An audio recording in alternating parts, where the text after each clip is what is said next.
What if everything you've been taught about Columbus is wrong? Let's unravel the truth together. From the first day we step into a history classroom, a certain story is etched into our minds. In 1492, Christopher Columbus sailed the ocean blue and discovered America. It's a tale repeated in countless textbooks, celebrated with a national holiday, and ingrained in the very fabric of American identity. The image of his 3 ships, the Nina, the Pinta, and the Santa Maria, braving the unknown Atlantic, has become a powerful symbol of exploration and the dawn of a new era. We are taught to see Columbus as a visionary, a bold adventurer who single-handedly connected to worlds that had been separate for all of human history. This narrative credits him with opening the door to the New World, a vast, untouched wilderness waiting to be found. But as we peel back the layers of this simplified account, a much more complex and fascinating picture emerges. The idea that one man discovered a continent already teeming with life, and known to others long before him, is not just an oversimplification. It's a myth that obscures a richer, more accurate history. The time has come to question this foundational story, and explore who truly deserves the credit for first reaching the Americas. Long before Columbus ever dreamed of a westward route to the Indies, another group of European seafarers had already made the perilous journey across the Atlantic. Around the year 1000 AD, nearly 5 full centuries before Columbus's famed voyage, Viking explorers led by the legendary Leif Erikson set sail from Greenland and landed on the shores of North America. This wasn't a matter of myth or legend. It was a documented historical event, chronicled in the Icelandic sagas, which are ancient texts detailing the lives and adventures of Norse heroes. For a long time, these stories were dismissed by many historians as mere folklore, exciting tales with no basis in reality. However, that all changed in the 1960s with a groundbreaking archaeological discovery at a site called Lanzo Meadows, located on the northernmost tip of Newfoundland in modern-day Canada.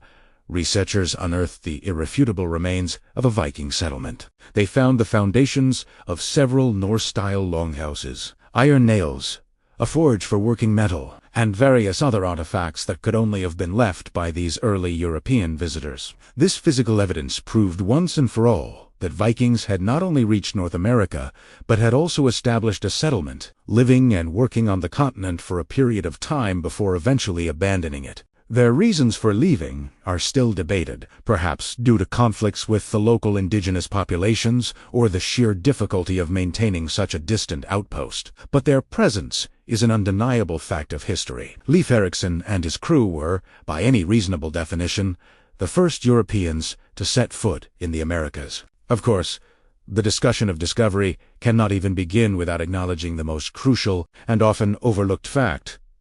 When both the Vikings and later Columbus arrived, the Americas were already home to millions of people. The true first discoverers of this vast landmass were the ancestors of today's Native Americans. These pioneering peoples migrated from Asia across the Bering Land Bridge, a stretch of land that once connected Siberia and Alaska at least 15,000 years ago, and possibly much earlier according to some recent archaeological finds. Over millennia, they spread out and populated every corner of North, Central, and South America, from the frozen tundra of the Arctic to the dense rainforests of the Amazon and the windswept plains of Patagonia. They didn't just survive, they thrived, developing an incredible diversity of cultures, languages, and societies. They built magnificent cities like Tenochtitlan, the sprawling capital of the Aztec Empire, and Machu Picchu, the breathtaking mountain citadel of the Inca. They developed sophisticated systems of agriculture, mastering crops like maize, potatoes, and beans that would later transform diets around the globe. They created complex astronomical calendars, intricate works of art, and profound spiritual traditions. To say that Columbus discovered a continent that was already home to these advanced and flourishing civilizations is to erase their entire history. They were the original inhabitants, the first people to explore, map, and understand the lands that would one day be called the Americas. Their presence for thousands of years makes them the true first discoverers. Beyond the confirmed expeditions of the Vikings and the long-established presence of indigenous peoples, there are other, more controversial theories about pre-Columbian contact. One of the most intriguing, though highly debated, revolves around the legendary Chinese treasure fleets of the early 15th century. According to this theory, a massive armada commanded by the great Admiral Zheng, he may have sailed far beyond its known routes in the Indian Ocean and reached the Americas decades before Columbus. Zheng He's fleets were technological marvels of their time, with enormous treasure ships that dwarfed Columbus's vessels. Between 1405 and 1433, he led 7 epic expeditions, establishing Chinese trade and influence across Asia and Africa. Proponents of the Chinese discovery theorem, most notably the amateur historian Gavin Menzies, point to speculative evidence like ancient maps that seem to show the Americas accounts of strange shipwrecks and certain plants and animals found in both China and the Americas. However, it's crucial to note that this theory is not accepted by mainstream historians. There is a profound lack of concrete, verifiable evidence to support these claims. No confirmed Chinese artifacts from that period have ever been found in the Americas, and the historical records of Zheng He's voyages, while impressive, give no indication that he ever sailed east across the Pacific. While it's a fascinating idea to consider, the theory of a Chinese discovery remains firmly in the realm of speculation until more solid proof can be presented. So, if Columbus didn't discover a new world, what did he actually accomplish? When his 3 small ships made landfall on October 12, 1492, they weren't on the coast of North America. They had arrived in the Caribbean, likely on an island in the Bahamas, which he named San Salvador. Throughout his 4 voyages to the region, Columbus explored many islands, including Cuba and Hispaniola, and even touched parts of the Central and South American mainlands. However, he never set foot on the continent that would become the United States. Furthermore, Columbus went to his grave firmly believing that he had accomplished his original goal, finding a new westward sea route to Asia. He was convinced that the islands he had explored were part of the East Indies, and that is why he mistakenly called the native inhabitants Indians, a misnomer that has persisted for centuries. His primary achievement, therefore, was not the discovery of a new continent, but the accidental confirmation that a vast landmass, unknown to most of Europe at the time, lay between Europe and Asia.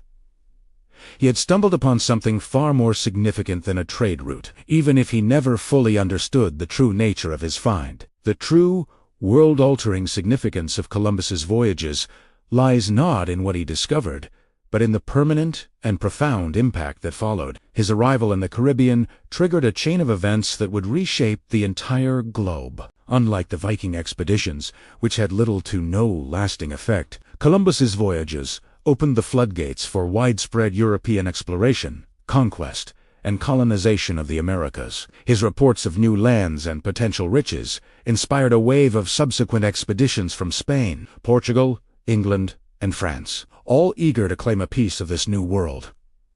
This led directly to the Columbian Exchange, one of the most significant events in human history. It was a massive, two-way transfer of plants, animals, technologies, cultures, ideas, and most devastating, diseases between the Eastern and Western hemispheres. Europe received transformative crops like potatoes, tomatoes, maize, and chocolate, which revolutionized its agriculture and cuisine. The Americas, in turn, received horses, cattle, wheat, and sugarcane. But this exchange came at an unimaginable cost. European diseases like smallpox, measles, and influenza, to which the indigenous populations had no immunity, swept through the continent, causing a catastrophic demographic collapse. Some estimates suggest that as much as 90% of the native population was wiped out in the century following Columbus's arrival, a tragedy of almost incomprehensible scale. This devastating impact is precisely why Christopher Columbus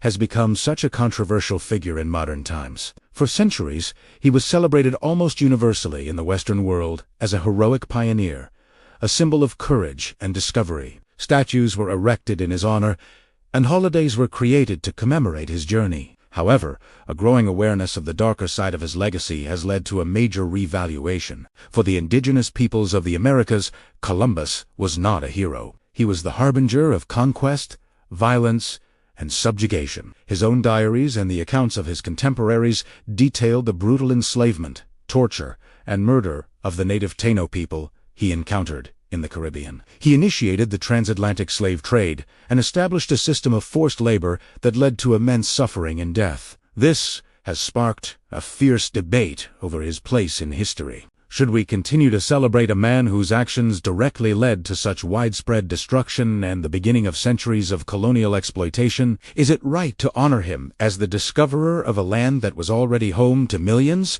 This question forces us to confront the uncomfortable truths of our past and decide which values we want to uphold in our historical narratives. Ultimately, the story of Columbus forces us to step back and rethink the very meaning of the word discovery.